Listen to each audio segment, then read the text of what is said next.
Hey everybody, Talls here. I am trying this again because last time I rambled on way too long and wasn't going through the guide properly.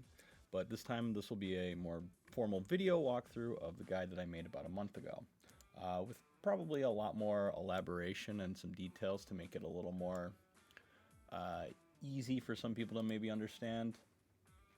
So with that being said, let's kind of the point of this guide, right, is to get you guys to start understanding and evaluating characters, learning how to train a bit better, ideas on how to progress your account, what is needed to train, and to get you guys to like read the cards and stuff, because that is pretty important here. So we'll kind of first we're going to want to look at stats, right? Stats are pretty important in this game. I will take an example character, right? And I'll be using Luna probably a lot throughout this because he's a pretty solid character who has a lot of the stats that are pretty important. So special training, as you know, is one of the main stats you need as it causes special tiles to appear more often. That's it. That's all. The gold, the gold, the blue tile, all these other tiles. This is the stat that makes it go up. This is important. You need this stat. Lecture rate, also very important. Lecture rate causes the little special lectured thing to pop up above tiles mid-round, which give you a lot of boosts. So it kind of goes without saying that this is a very important stat. Arguably more important currently with the new training mode, but that's for another video. And then special lecture, which isn't on Luna directly, it's under here. But Luna's goes up to, I believe, 70. A lot of characters get 70. Rin and Adam get 100 currently. X-Rayo, which is a very popular character to max right now, and probably still will be for the near future, has 120 as of right now, and there are chances of buffs. Not that that's relevant to this, but taking that into account, he might be a character you want to invest in later. Some other important tiles are the grade bonuses. This will make it so that, for example, sometimes you get those 100% bonuses on the tile and you really want to die. The grade bonus will up that up by 2, making it so that the percentage is higher, which is helpful when you're in like lower condition, also in higher condition, because when you're in Awakening, you can go past that 500, and this can be useful to do that. This can also be useful in making it when you're in extreme status to get 500 a little bit more consistently. Constant stat boost, not seen on Luna here, but it's something that my Loki here has. He has fixed and constant up, which is a percentage increase, which is obviously better than fixed. And it is important to note that constant stat boost will only work when you are hitting like a tile that has it. So like if I'm hitting a speed tile, I will always get that extra 10%, right? However, in the case since Loki applies fixed, you'll always get that 45 on any run, and then this 10% will be applied to it. So you get like a little bit on if you don't hit a speed tile, which is kind of rare, but that's for that case. And then the revealed talents, which you press and hold. You can press and hold everything in this game. Please be doing that. You need to do that to see what kind of skills you can get, to look at these revealed talents that are very important. And just looking at Loki's here, right, you got this 70% special training rate up. It's a flat one, not a specific one, so it's a bit more generic, but still good. And then more training speed boost up. So in the guide, when this was made, Luna was the newest unit. So this is how I evaluated him first. And I guess I can do a short eval of him again. Mine's 55 now. So the numbers in the game are going to be a little higher. But as you can see, it's not noticeably making the difference, like a 1% bump and things like that. But as you can see here, Luna has special training, lecture rate, and grade bonus, which are all three which I've laid out are three of like the recommended stats that you want, right? He'll also be good for training intelligence and technical.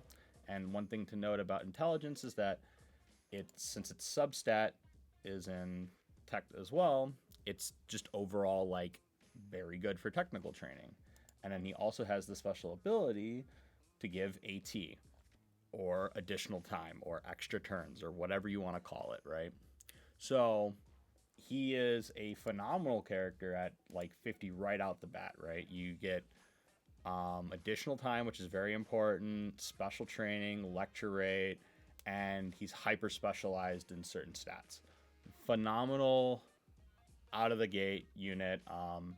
You can choose to level him further and things like that. Obviously, we'll evaluate a little bit more here when we look at him at level 100 here.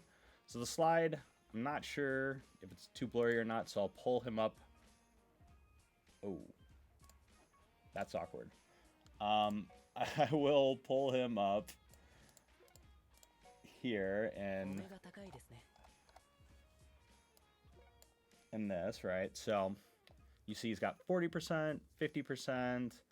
He's got that grade bonus is 35, so it's a little bit more consistent. He's got regular training bonus, and he boosts Intel more now at 65.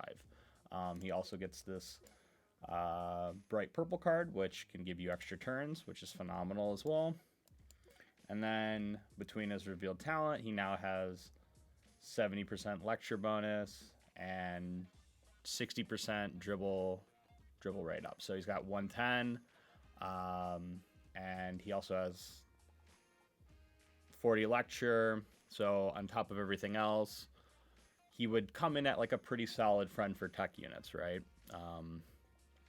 There are a couple other units you can compare him to, which I might do in a minute, but I'm going to skip over this slide here because I'm going to kind of roundabout come back to it. But I want to evaluate a couple other characters since we're kind of here, right? Let's look at them at 100 and then kind of what level I have them on my account. I don't actually have Mitoma V3 on this account, so we'll have to, it'll be a little janky at how we're looking at it. But anyway, let's just start off with him. So he is the newest unit added to the game, and honestly, pretty good for intelligence training. Japan gets him way later, so obviously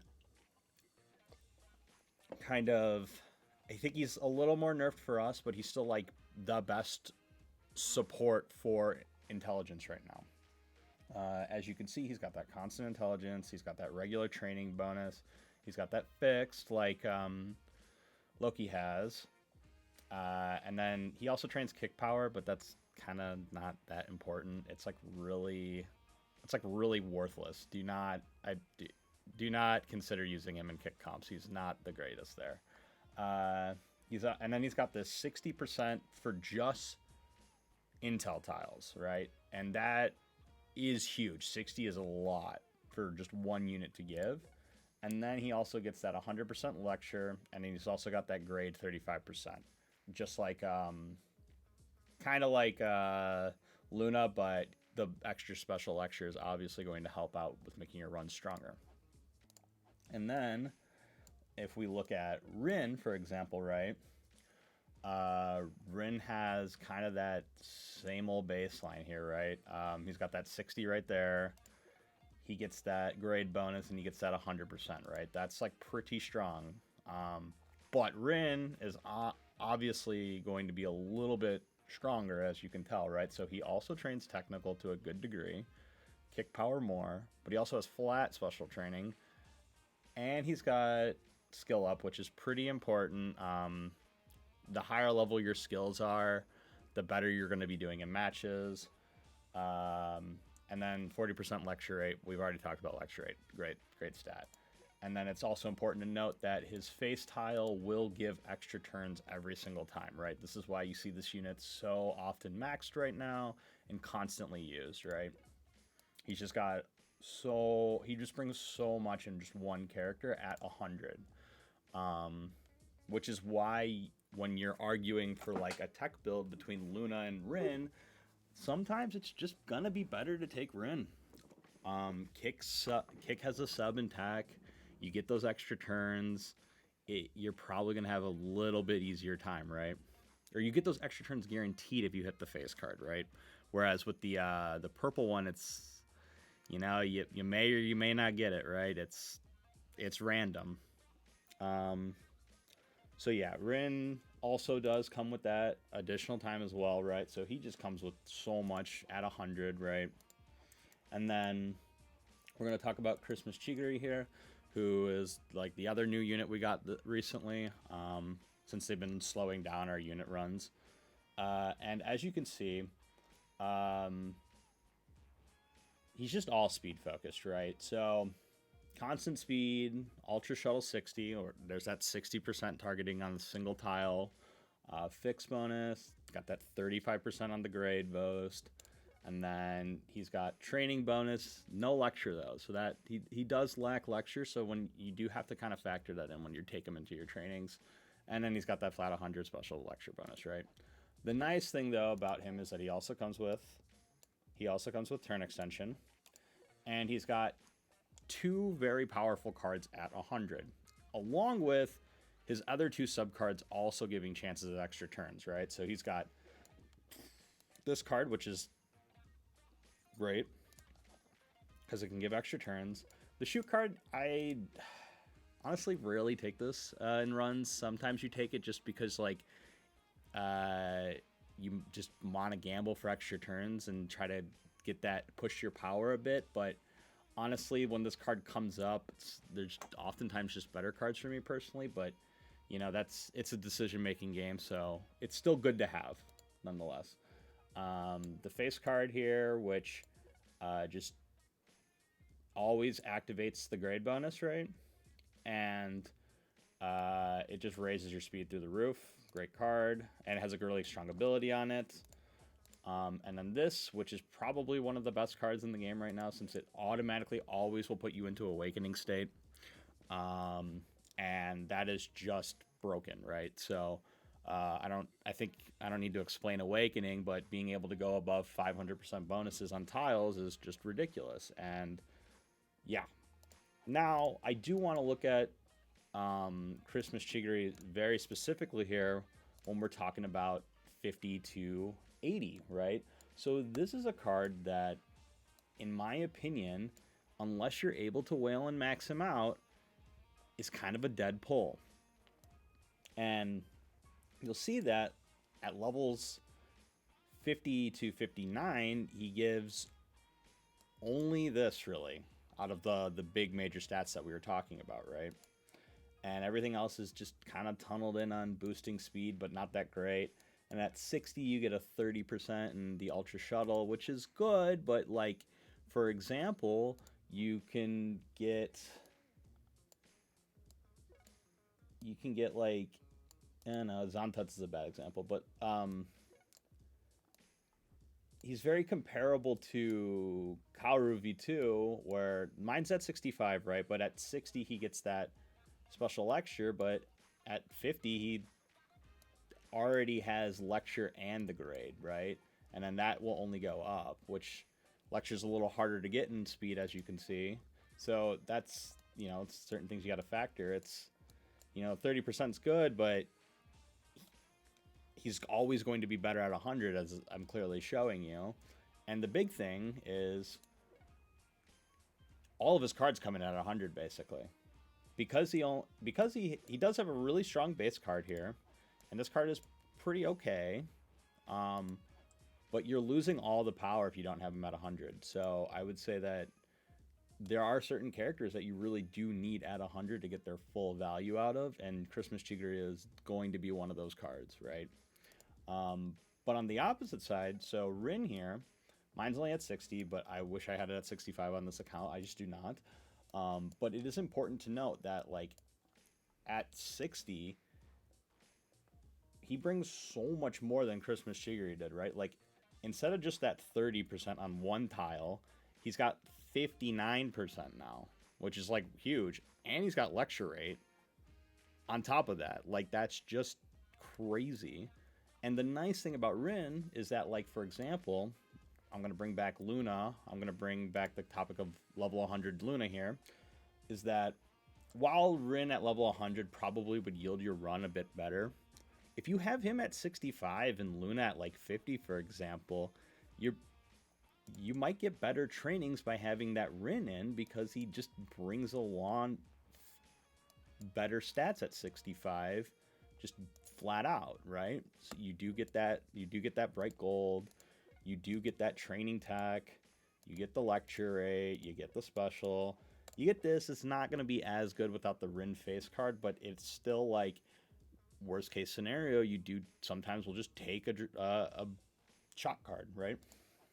So those are certain types of things that you have to think about, like when you're building your team comps, and like, oh, I have a character at 65, I could probably use them more, right?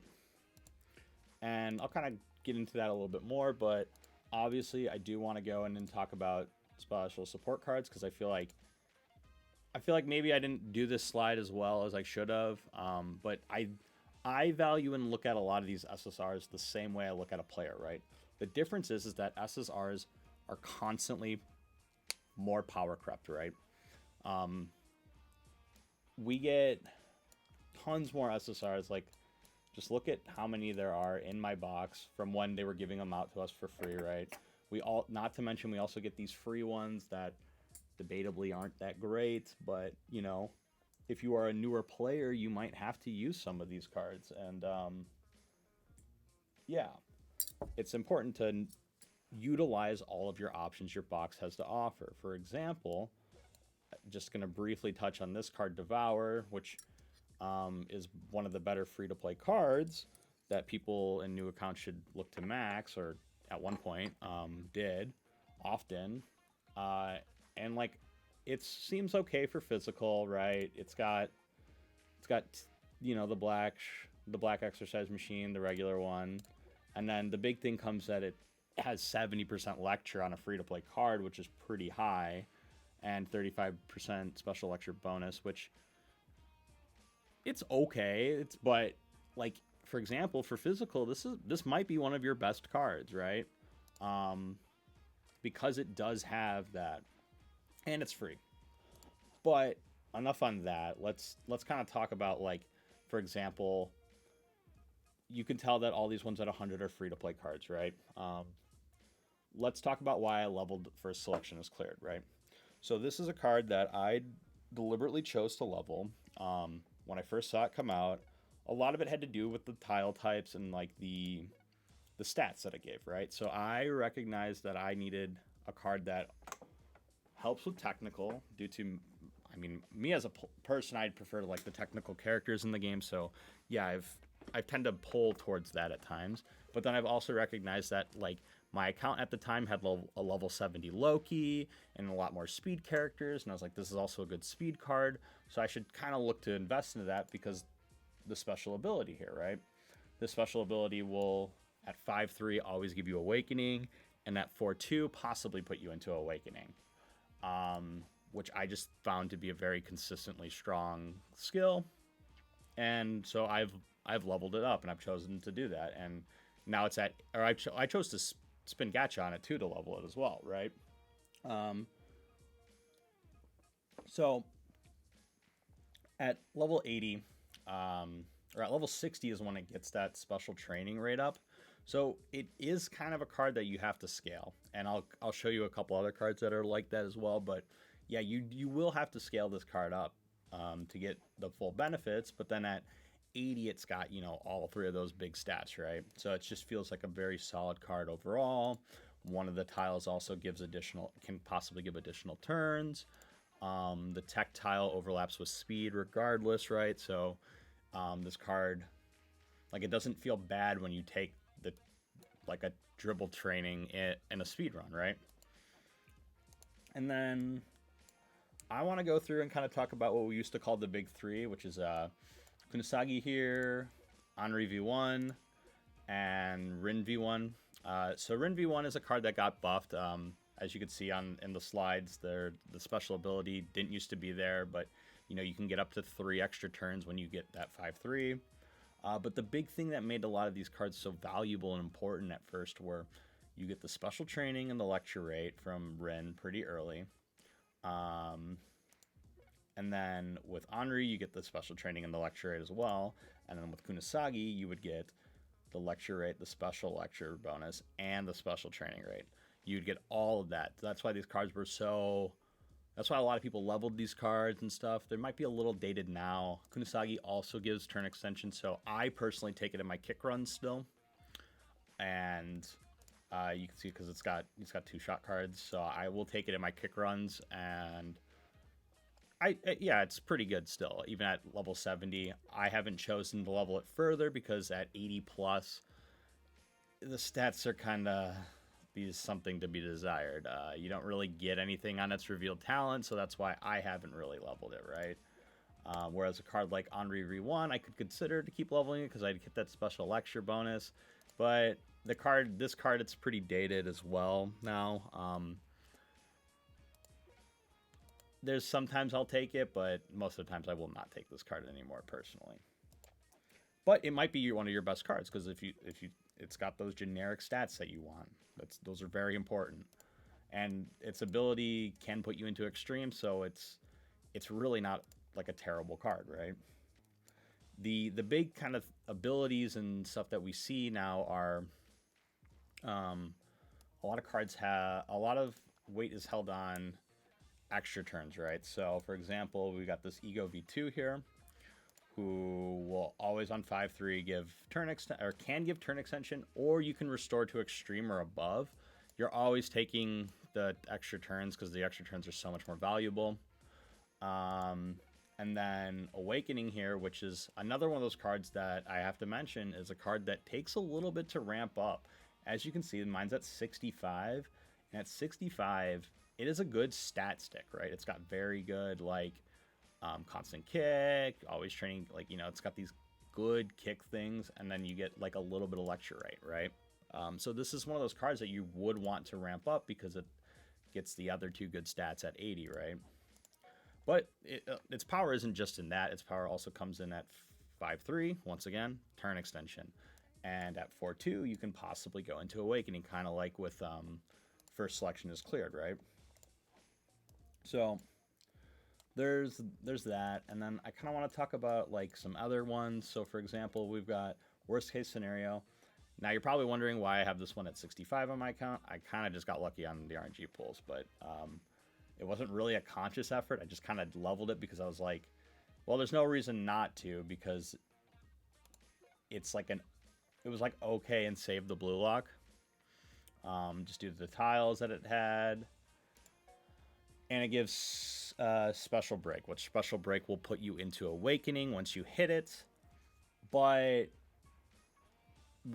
resting and relying on that is, you know, again, it's kind of like a gamble, right? You're not always trying to break in a lot of these modes, or in the newest mode, for example. So it kind of lost its value as a Special Break, but the other thing is that it only affects the 2 Rins, or like this secondary effect only affects the 2 Rins, Shido, and 2 of the Isagis, not even the newest one that we've gotten, right? And it just kind of makes, and it puts it into Awakening after you get checkpoint 1 cleared, but it's kind of lost its power in a sense, right? Don't get me wrong, if this is one of those cards that you have to use, it's still valuable, right? It's got that lecture rate and special training, but that's kind of it, right? Like you're kind of trading off your turn extension for the Special Break and a little bit more consistency stat-wise there, right? A couple other cards that are a little bit weirder that have been coming out are these, like, I Can Devour Him, right? So this is an intelligence card that, as you can see, it's just like an intelligence stat stick, right? It's just only up until you get it to 60, it's just only charging up flat intelligence stats, really. But it does come with a black-red tile at 50, which is pretty valuable, right?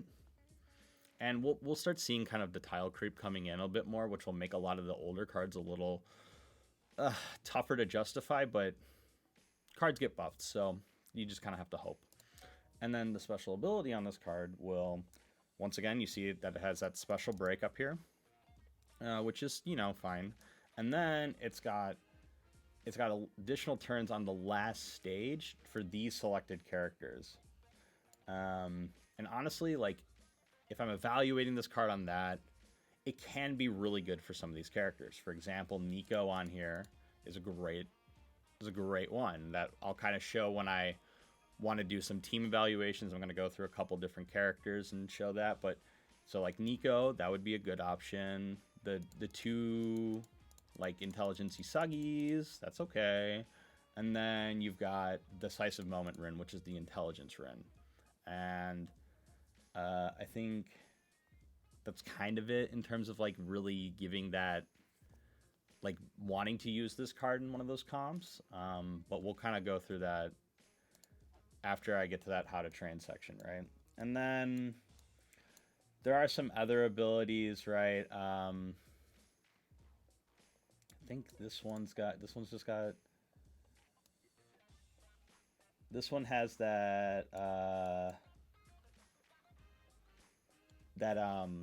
first selection is cleared, right? And then it has one specifically for Reo. This card is maybe a little like, it's like better than like one of those special break cards that only specifically helps out another character, right? Because it actually gets like these guaranteed awakenings in the runs, where a special break could just never pop up in a run, right? So yeah, that's kind of like how I look at these cards, right? Like, you look at what you have it at 50, right? So like picking out a card that is leveled 50. This is one of the newest cards that's level 50, right? You're looking at this card and you're thinking, well, what does it bring to my composition, right? You're looking at the special ability. You're looking at if it's got those core stats. If it doesn't have all those core stats, but like one of them, then it's still probably okay to take at certain times. It just depends on, does the ability outtrade it? Does it maybe give a skill? For example, this card here gives Demon of Shots, which I'll talk about later. And it also has like a black-red card, right? So like with the newer cards, you kind of want to sit there and think about them a little bit more and kind of fully understand, like maybe sitting down and doing all the math when you get your comp together. So let's kind of go to how to train, because one thing I'm kind of sick of is seeing people ask, how do I train X character? Is this even a good composition? What the heck am I doing, and things like that, and how do I do it better? And instead of just being like, give me a comp, things like that, we don't want that. So obviously this box here is really outdated, because you can see that this account has been this account's changed quite a bit. But anyway, my first recommendation is always looking at who you have at level 65, right? You'll get 2 gears, and that's really strong, because gears is how you will make up and get towards specific special training and specific lecture on certain tiles, right? So this will kind of make up a lot of the bulk of your lecture rate and special training outside of your characters, right? So gears are very, very important. And then you kind of have to like think about who you have as a support, right? So like I'm looking at my box here, right? And I mentioned Nico earlier, right? Because when you look at Nico's stats, he has a training, like he's okay in an intelligence comp, right? He gives constant intelligence. All of his tiles hit the intelligence, right? But like he's got this big growth in intelligence. This is the big thing. What you want to look at is the growths of a character, right? And so Nico would be a great starting off point for my account, right? I've got him at 65. I'm looked through my box, right? I've got like some other characters that are intelligence based, right? Like we talked about Luna earlier, how he does bring some intelligence to there. And Nico, as you saw, did have a dribble substat, so that's pretty important to note. And then the other characters that I have that like help that run would be, you know, the Isagi V3 over here, right? And I'll kind of go through. I'll go through the training screen and try to and show you like these comps, but I'm just kind of scrolling through my box and giving you an idea of like when I think of what I want to train, who do I target, and then I build the comp, and then I kind of start spamming it over and over, right? So let's actually jump in, and I'll explain why we're doing the Nico one first, but it's because I have the comp pre-built. So my Nico comp has Isagi V3, right?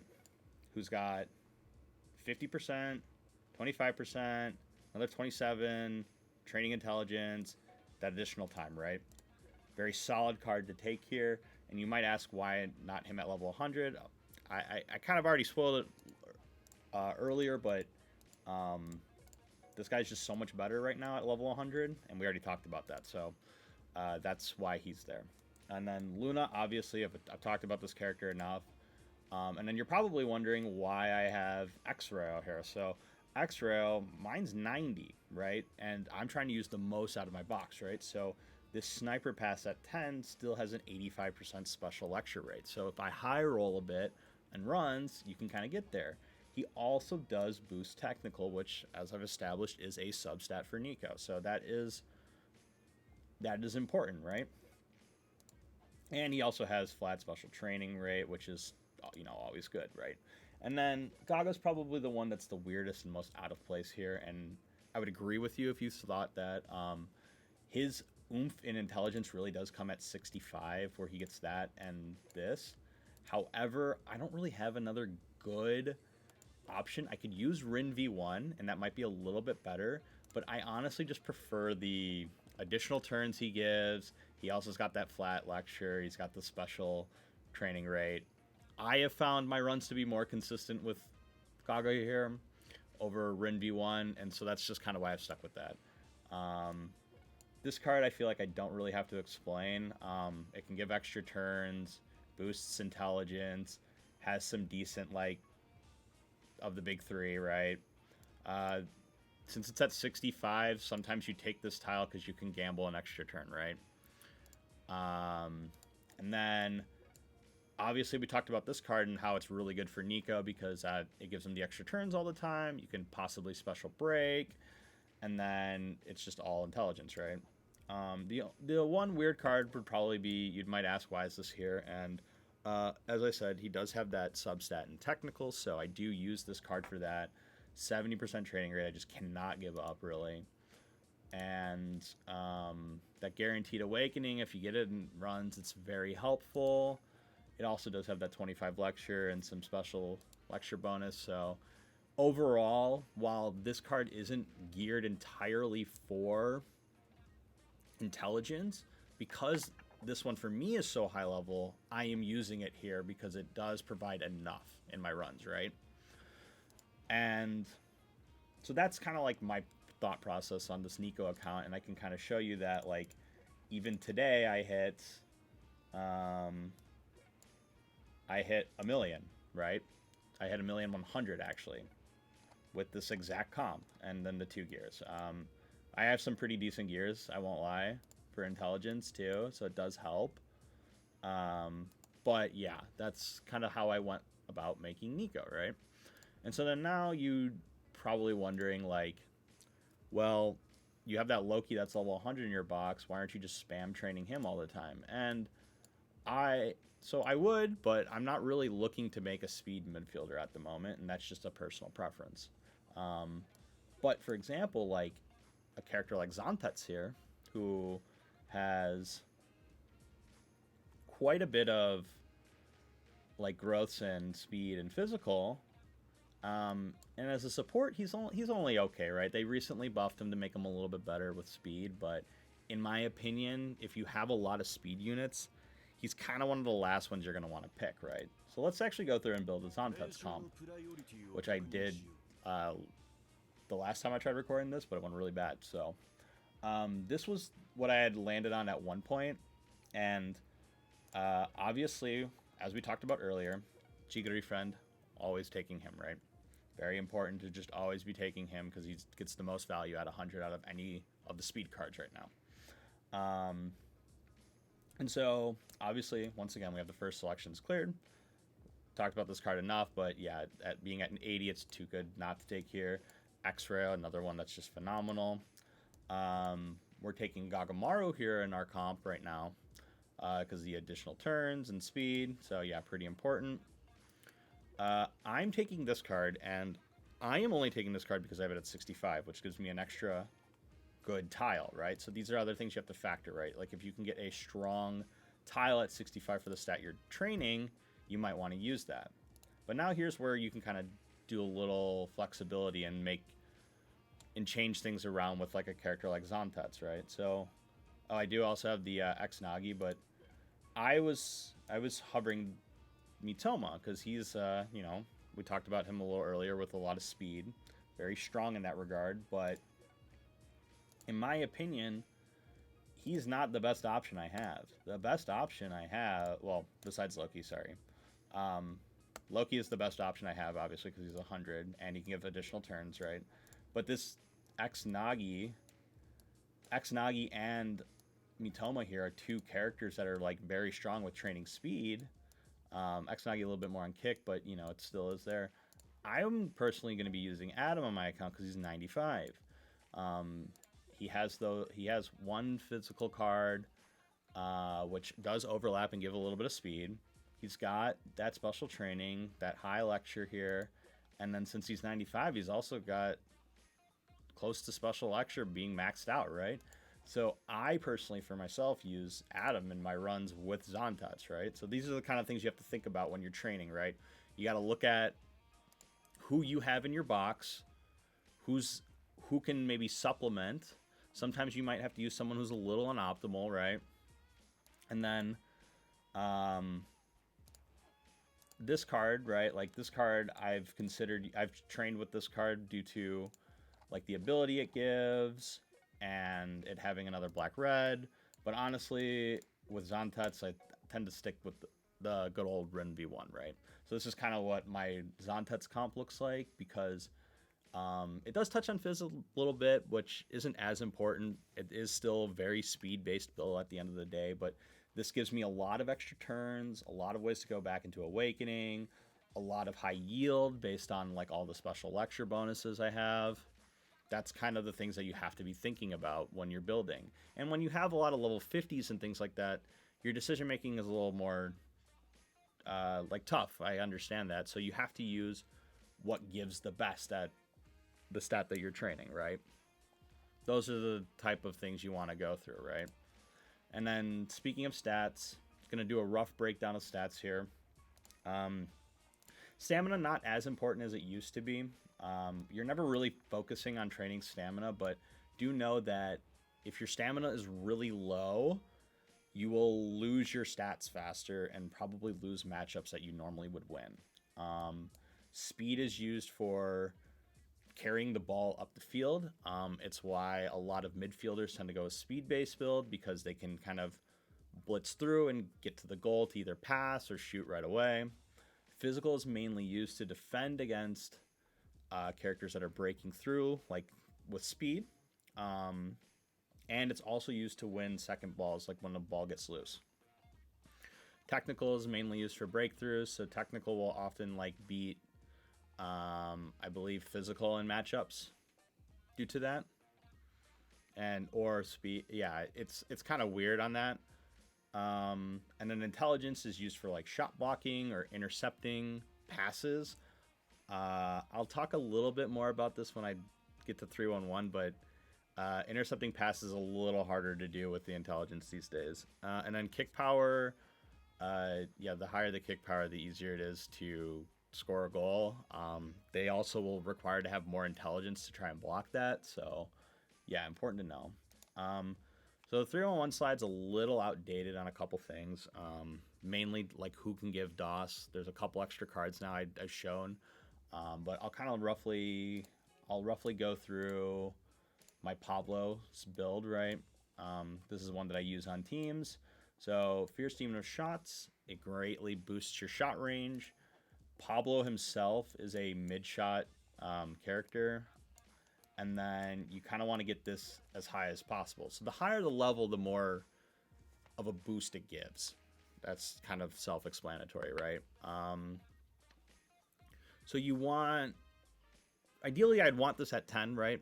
But because I don't have like certain skill up units and runs and doing runs constantly just to get 10 DOS and things like that, you can kind of be okay with like 6 and plus, right? But note that yes, you do ideally want this at 10. And then there's skills like swing play, which is when they're winning, it'll boost your shot, right? So swing play is important to have too. And then there's like other skills, right? Like you got like your shot masters and things like that. Just skills that just all correlate on scoring, right? This is the whole point of this comp initially was midfielder passes the ball to the guy who has mid shot and they just score right away, right? That's the big go through, right? The other big things to note are your captain, their highest stat will reflect on their team, right? So since my Bachira's highest stat is in technical, my other technical characters are like a little stronger, right? When you're building 3-1-1 now, if you have a technical or like physical midfielder, which is recommended for most low spenders, okay? You have like a flex character that might be like an intelligence-based character because their goal would be to try to block shots and like read a pass or something like that. They might not win a lot of matchups, but they're kind of like a wild card almost, right? And then you're always going to need that physical defender. I personally use Kunisagi Freesagi for this because 3 gears on physical being the hardest. Yeah, it's kind of self-explanatory.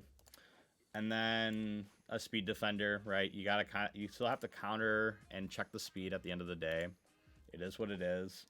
It is also helpful, like if they, are able to steal the ball and things like that, they will be able to bring it up further on the defense, which is helpful. So yeah, the recommended midfield shooters are Baro V2, Rin, and then Gaga.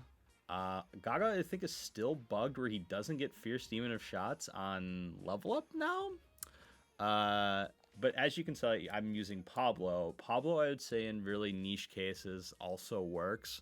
The others in suitable are fine as well. The Isagi V1 and Kuni V1 I just don't.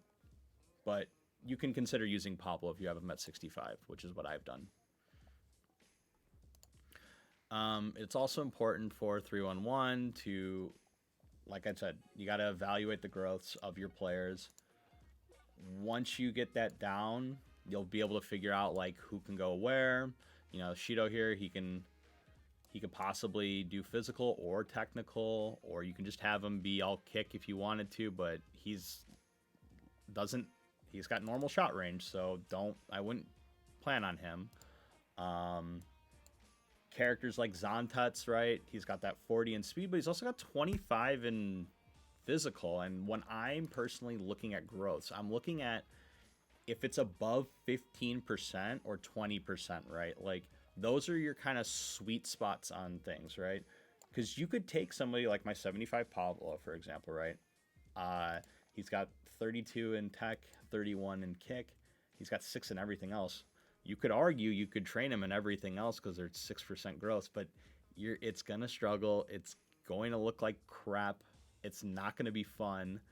So don't do that. You focus on those big stats. That's why I'm looking for normally like 15 plus when I'm deciding on a character, right? Because like it does get inflated, right? Like even this is a level 55 Isagi V3. He's got 10% in like these other 3, so you could argue maybe trying for him, but why? You're gonna have a worse off time than somebody who's a little more specialized, right? So those are the kind of things you want to think about when you're training characters for certain stats, right? Sometimes you might just have characters that are better off training your whole team, and like you just find your character with its best growth and you train them. Sometimes if they have to be 50, they have to be 50, but I do recommend everybody training 65s, right? So then let's understand characters to not train. The slide's a little outdated with the Isagi V3. You can easily train him now, but just replace him with Mitoma. And it's the same slide, right? So I don't recommend training Adam until you have him at 100. This is the best exercise tile unless you have all of the physical SSRs maxed out. And he just provides way too much support for the stat, right? On the same side, it's the same with Christmas Chigiri. We already talked about how all of his power comes in at level 100. We've talked the same with Rin. Rin's, a lot of his power comes with this face card here at 100 that he gets, and all these other stats. Because when you're training a level 100, you get them. They're like an additional training partner, right? So they're really hard to... Like, there are just characters that are going to be hard to train, right? You could argue training a level 65 Christmas Chigiri, right? If you have, like, a really big speed box, like you have X-Ray at 100, you've got Loki at 100, you've got, like, higher level Mitoma here, maybe, higher level Gaga, right? You could make that argument to train this Chigiri, but again, it's not going to be its like max potential, right? You're going to be better off training a different character in your box that's speed related so that you can actually use the good character here, right? And that's the kind of thing you have to look at all these stats, right? You got to look at for that 100% special lecture, that special training, all that stuff, right? And then the same as with intelligence. Like, in my opinion, you're best off training, like, not Isagi or Mitoma, because they are the two, like, intelligence characters that also give additional turns and have, like, good supportive stats. Like, even, like, as I've shown, even at 55, he's giving 50%. That's, like, really big, right? And another 25 here, right? So, like, you kind of want to look at what will make your run more consistent and how to amplify that, right? So then I'll touch on some miscellaneous things here. Video's getting pretty long, but goals and how to summon, right? Summoning is goal-oriented. As you can see on this account, I've got 48 saved up. I will say that this account is no longer like free-to-play only. I've been spending on this account loosely for what I find are like guaranteed copies, like from the tickets in the shop and things like that. But on average, it was taking about 100 to 120k gems. Some people have gotten lucky with like 80k and things like that. It's all kind of anecdotal. It also depends on which multipliers you get when summoning. But pick your favorite characters, right? You can pick for metas, right? The upcoming standard characters are going to be X-Bachira, Raichi, Kira, and X-Chigiri, right? And they cover 4 of the major stats that aren't intelligence. And you could save and try and get one of them. We don't know exactly when we're going to get these characters. I think we'll get them probably around January after the Mitoma banner and Christmas Chigiri banner ends. We'll probably get like X-Bachira or Raichi, I imagine. So you might not be able to max them out right away, but if they are one of your favorite characters, it's important to just save for that and then pull. Because as you can see, the characters are pretty important, right? SSRs get power crept. You also get less to use in a comp. You always have more characters in a comp to use. So you're better off pulling like a character that'll be there for like a longer period of time. For example, like this Loki will probably last me in speed comps for quite a bit now that I have him maxed, right? And same goes for like X-Rayo, who is a little bit more generic, but is highly speed-based still, right? You kind of want to analyze and put those as your target focus characters on banners too, right? So that, like, for example, even if you don't max out, like, let's say you go into a banner with 60k gems and you don't max out that character, but you pick up a bunch of other copies of other strong characters, that's like the type of things you want to look at. And then you kind of want to look for value, something that takes about, like, a lot of these banners are like 9k or 15k for like 1 3-star. You want to look at the ones that give you like maybe 3 3-stars for like 15k gems and things like that, right? Look at it based on every month we get in the shop, in the trading post, every month we get these guaranteed cards, and they're very important. But just think about it like this, right? If the payoff for a guaranteed card that you get for free every month, if the payoff for 1 3-star is like 9k gems, that just doesn't sound worth, right? Like, maybe for 3,000 gems, that's 110 pull, 1 guaranteed copy. That's fine, right? That makes about sense. So that's the kind of things you got to think about when you're looking to summon. Don't just mindlessly summon. Just always think about it. Think about like your pities and stuff. Because like right now, like if you were to go in on the super give back things, you could get like any character for 100 if you like roll like 10 times. So like there are some times where it's like, okay, maybe it's worth spending on some of these super give back banners, right? Limited characters like Mitoma, he does come back, but like Christmas Chigiri doesn't really come back for another year. So like you kind of have to think about like all those factors when you're summoning. And then I guess some last minute things is make sure you're doing your club matches, make sure you're in a league for league matches. Make sure you're always checking the trading shop here. You've got these rare ranked medals that will get you to your checkpoints at 65 and 80.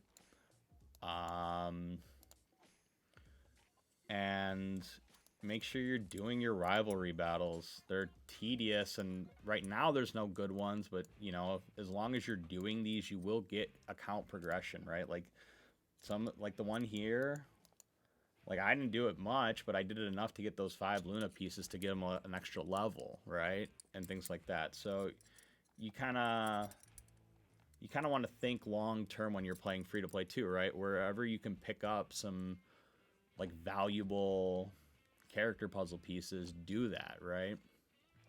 So yeah, that's kind of, I think, everything that I wanted to kind of talk about and get through. I hope that me kind of talking through the thought process of going through characters,